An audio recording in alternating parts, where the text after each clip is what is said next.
Now, if you try this, when you measure the two pieces, you don't want to measure to the outside rim and the outside rim, or the inside. You want to measure to the middle of this rim on each piece. Then the middles line up.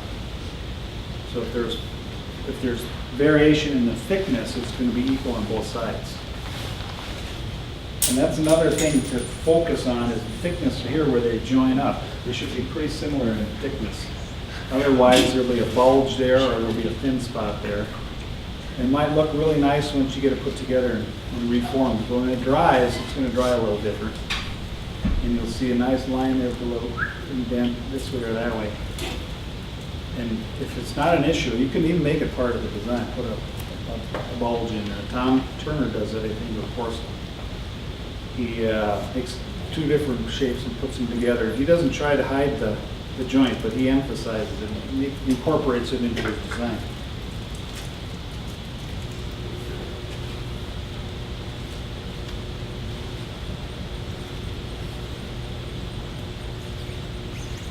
I should have measured this before I put it on the yoke.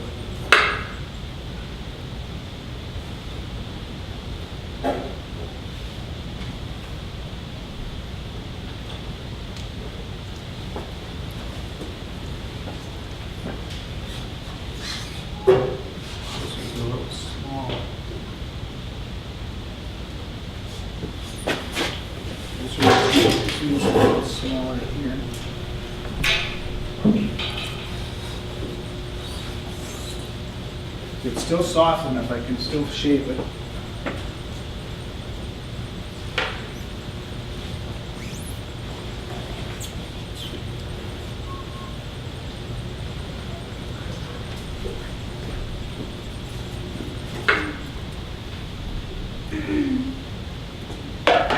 Now, get these.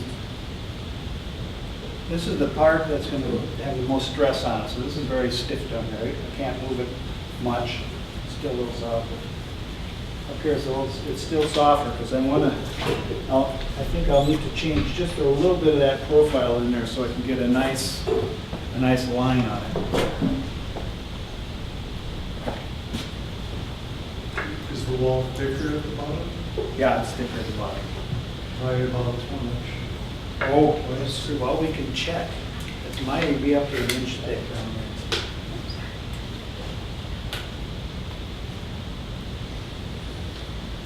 It's 3/4 of an inch at the bottom. But when I'm done working on this,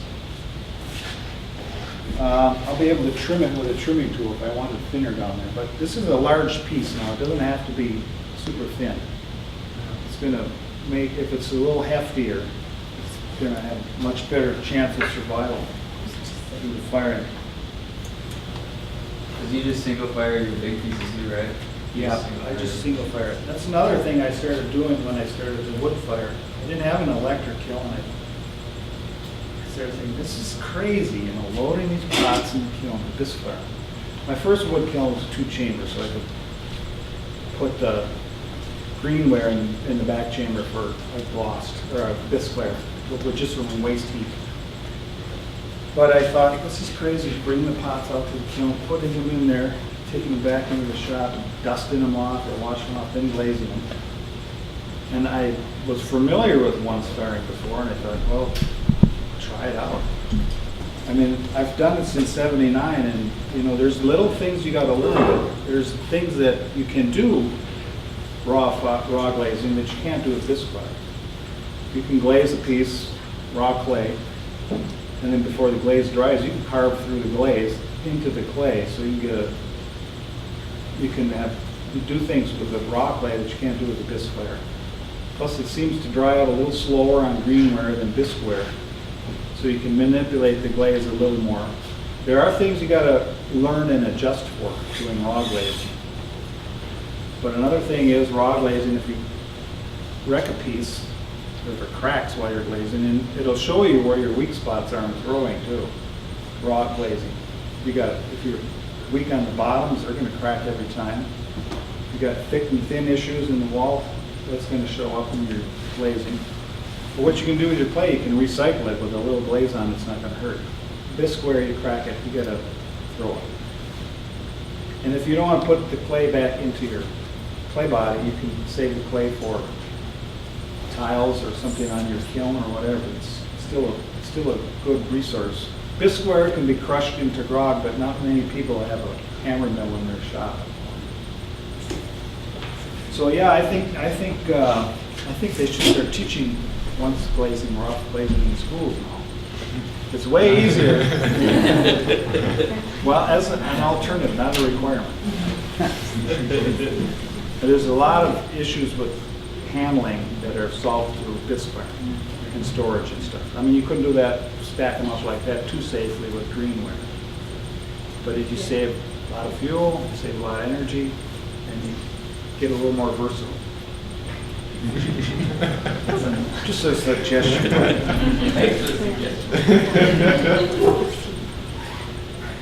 But I don't know, what is the history of bisque firing? Have people bisque fired all throughout ceramic history? I don't think so. Only the last 300 years. If that long. Yeah, if that long. And pottery industry's been around 20,000, Yeah. 10,000 years, something like that. I don't know. It's a frustrating learning curve, I can say that. It's what? It's a frustrating learning curve to be to bisque fire your whole career and then try to Well, convert. it's a way shorter learning curve than learning how to make pots. That's true. That's very true. That's Yeah. true. Yeah. So I don't slip these, I just score them a little bit, put a little water on. And they're both. These should be close. It slips over.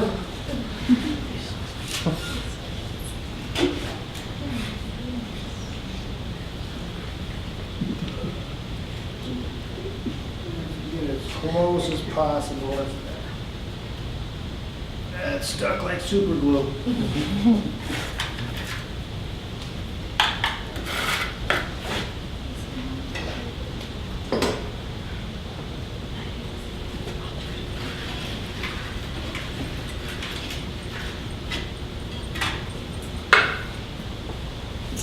And this is just fishing line here. So I drag that through here underneath.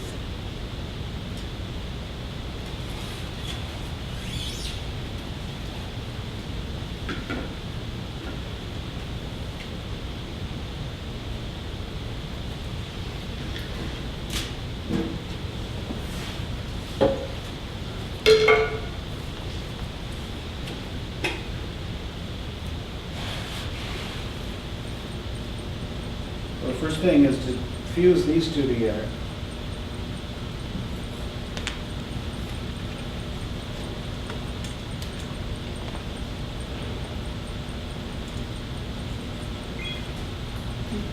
Can you say a little bit about that? That's one thing I've always been, like, I've watched you do it, and, like, when I do it, I feel like I wanna, like, put pressure in, like, not, my fingers not beating each other, but, like, put pressure here, and then, like, kinda just work it, you know, that seam. Yeah. Well, yeah, you want to make sure the seam is, that there's not a line there where the two things can come together. Like, that's kind of like scoring a piece of glass. If you leave a line in there, it's going to be really a weak spot. And when I was starting to make these, I discovered a few times, you know, picking, after the pot's finished, and picking it up, if it bumps, sometimes the whole pot would come apart like that because it wasn't joined right. But that's part of the learning curve. If you make the bottom part, if you make this part flare out, like I did with the serrated tool, that flared out and kind of went out like that. So the other piece sits in there and drop the sides out. But you have to keep them soft enough where you can still join the two pieces.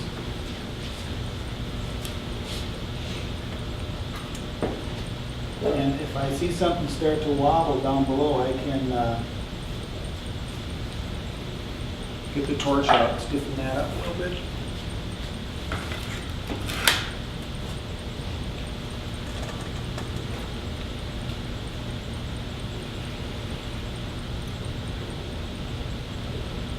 So then I want to take this gonna be thicker here. This was the bottom of the piece before. And I don't wanna get a lot of water on the piece here. The water is gonna make it start to get weaker. The least amount of water is the best. Still has to glide through your hands because this friction is going to cause torque on the piece, which is also hard on this much clay. Another way to construct large pieces is by coiling and throwing. And you could make sections this tall too and add those on. Coiling and throwing is probably a little more traditional, a little more used in different cultures of the world, adding clay on little by little. A lot of people, when they see large pots in my showroom, they ask, how do you make that? And I like to be a smart ass sometimes, so I say, well, you know, I've got a prosthetic arm that I put on that stretches way around.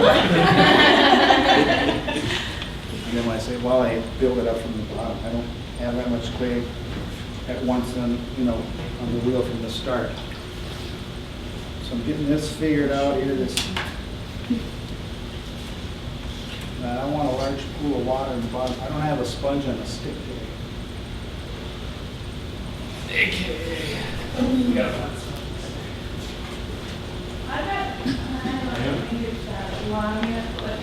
So I'm just drizzling water down on my fingers to get them on the inside lubricated.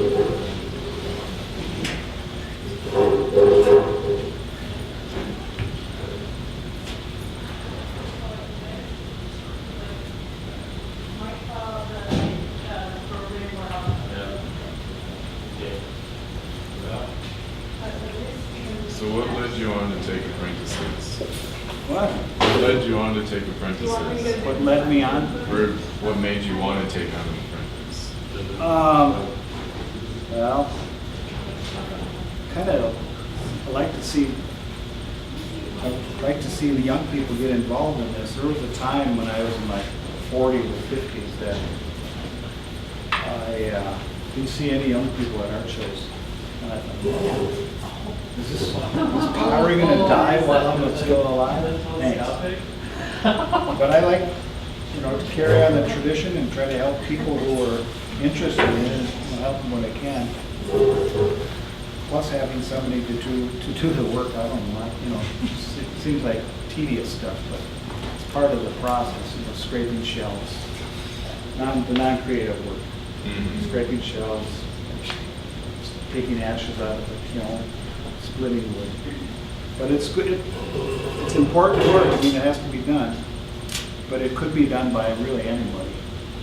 You know, I wouldn't have to hire an apprentice to do that. I could hire somebody, some school kids in the summer to do that. Just so people get an idea who are interested in pottery that it's more than just making pots on the wheel. And I can't really teach everything. I can just teach what I know, how I do things.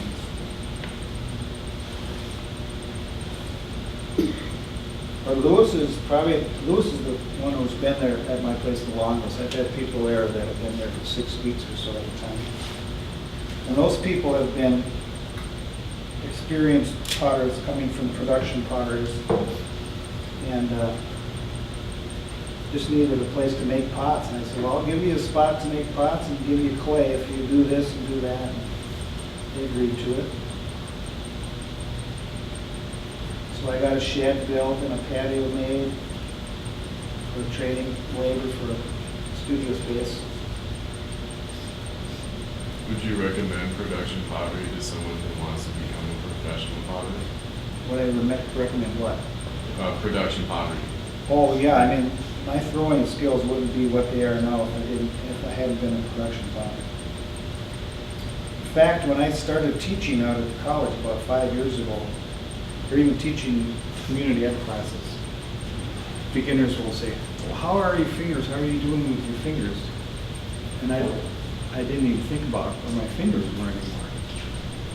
I couldn't explain it. I'd have to stop, actually think about where my fingers were, and cut stuff in half and say, oh, that's what they're doing. Because when I was doing production work, I could listened to the radio and I was just got in a groove for one shape. I'd make maybe 200 or 300 of the same shape in a day, smaller shapes. But I wouldn't have to think about it anymore, it just became automatic. And if someone came and started talking about something else, and I made another piece and I put it down, I said, whoa, that's a different shape. Just because my train of thought got upset. But so I did, production pottery is very good for learning how to move your material around. Yeah, I would recommend it. If you can get a job and then be earnest, try to make a lot of money at it. And grow fast and make a lot of stuff. And then when you're done as a production potter, it takes a while to get it out of your system too. But it's nice because if you're making stuff for yourself and you make 25 covered jars and the lids don't fit, instead of throwing them out, you make 25 more lids for the jars and 24 more jars for the lids. So you end up with 50 instead of 25. In the studio, I was most amazed. Bill throws about, he's on the wheel maybe about a third of the time I am, and he makes twice as many pots as I make. And the guy would turn around and mix the glaze, and he'd turn back around, and there would be a whole table full of pots. Almost literally, like. Well, I want to say to Lewis all the time, you know, stop working on that piece. It's not changing. You know, you just, it's like this. This isn't changing, but I got to go a little slow on this. But, you know, when you move and play, just put it where you want it. I'd be learning, learning. I know, that's true. I got to remember that.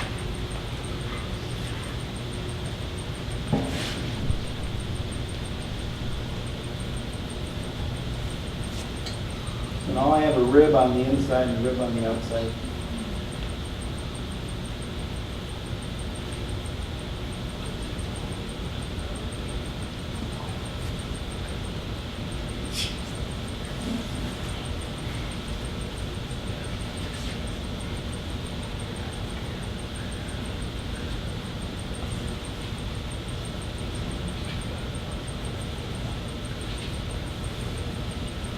When you had the Danish championships, what kind of events did they have and what kind of results did you get compared to Well, the runner-up?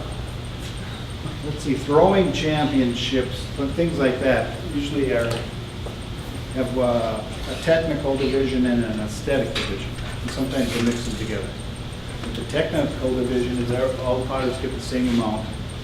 We got to throw specific shapes, one measured for height, one measured for width, and one measured for volume. And then some others throwing for speed.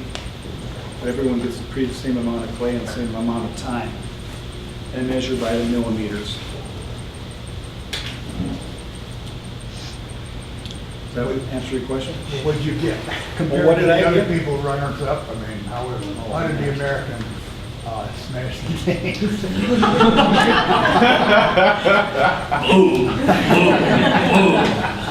I don't think it was pretty close, I guess. I don't remember. Actually, the second year, I wasn't there the second year too, and by then I knew I was going to be moving to the States. And the winner of the Danish one was expected to go on to the Nordic Championship in Sweden. And I said, man, I'll be gone, and I don't want to go there. So I said, I'd like to get second place. So I did get second place, and the difference between all of our three scores was 1 millimeter. So, wow, that was close. But let's see, what was it? We were throwing between 60 and 70 centimeters out of. What was that? I think 5 kilos, like 10 pounds of weight.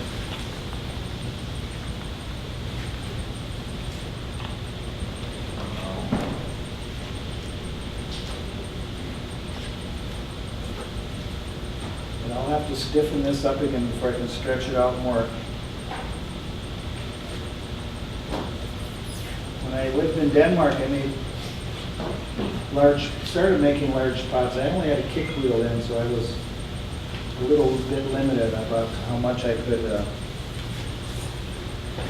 size I could make, but I would make 4 base pieces, and then I'd make one, take it out in the sun and put it, or take it out in the yard in the sun on a table, come in and make another piece, and take that out, and then I'd give the first one a quarter turn, and then I'd come back in and make one more and give, and that, 2 that were already out there, another quarter turn, and then come back in until I had 4 bases out there. And the first one had done a complete turnaround, and then I started making the top parts. And do the same, then I'd bring the bottom parts and do the same with the top parts, and then I could set them together. I was using the sun instead of the torch. Now, there was wind involved, so it wasn't always easy to keep them even.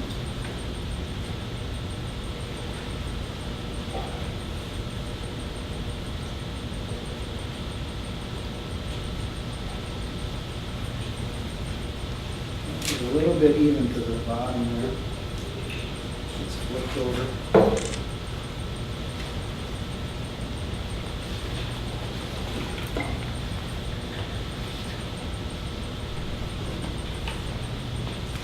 Can still reach the bottom, but when I get that neck on it, I'll get it in there.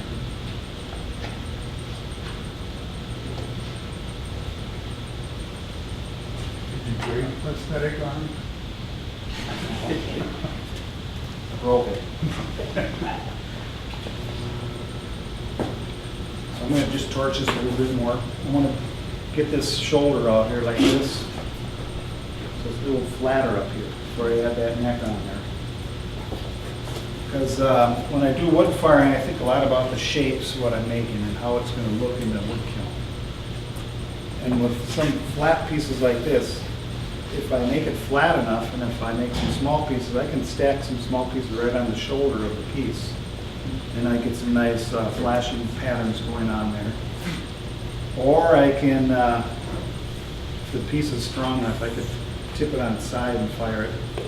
And expect maybe the neck part, if it's tall enough, to lean over a little bit during the firing, or this side to get indented from wadding. Using the stacking as a form of decoration.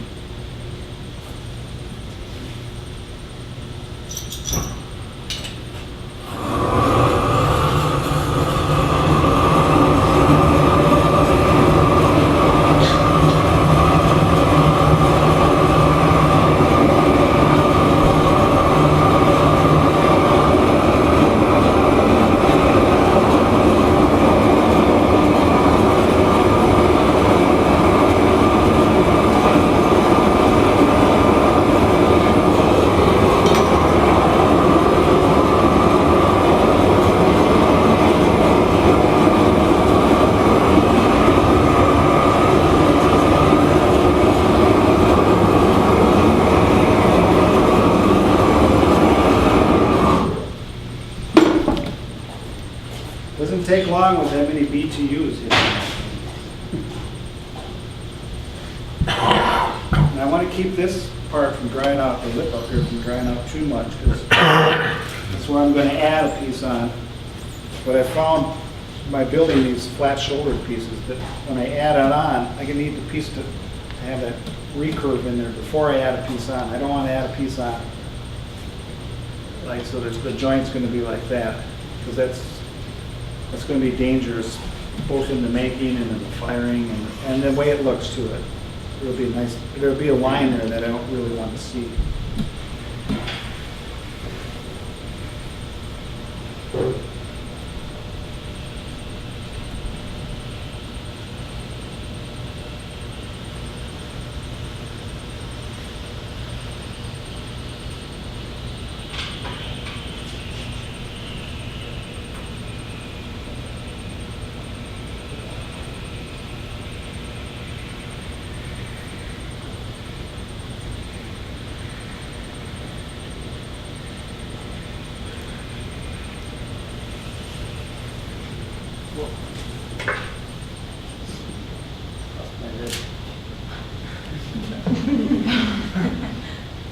Somewhere. The heck did it go?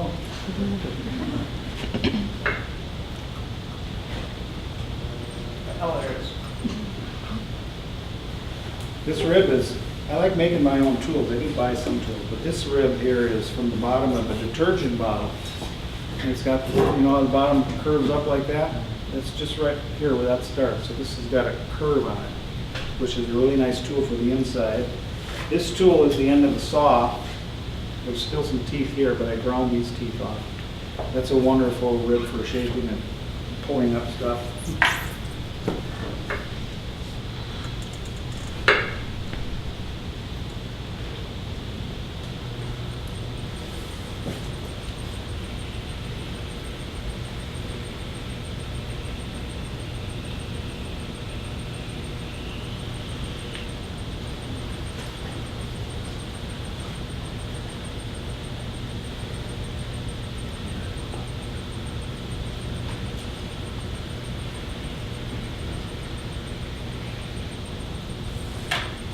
And I've got to get this measured here too.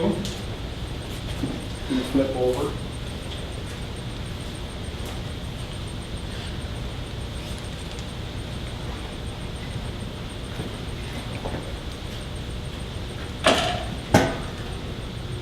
Yeah, that's what I don't want to happen.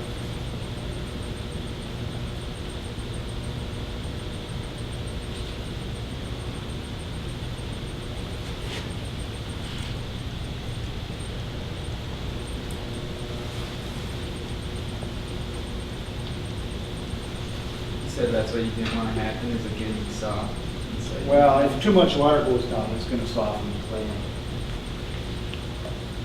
And then I would wipe it off and torch it again.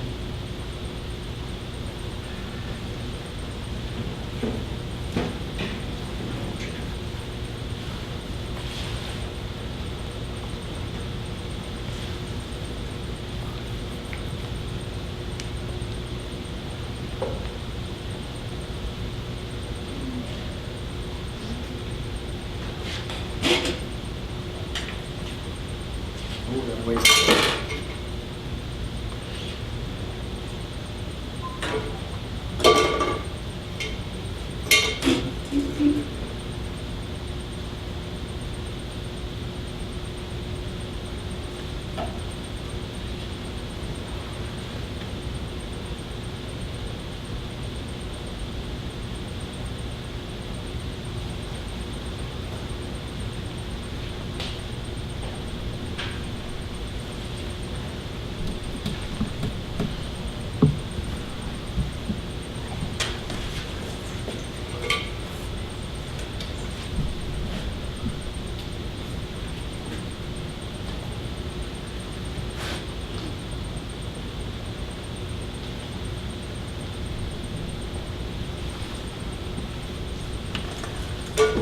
Okay, that should be close.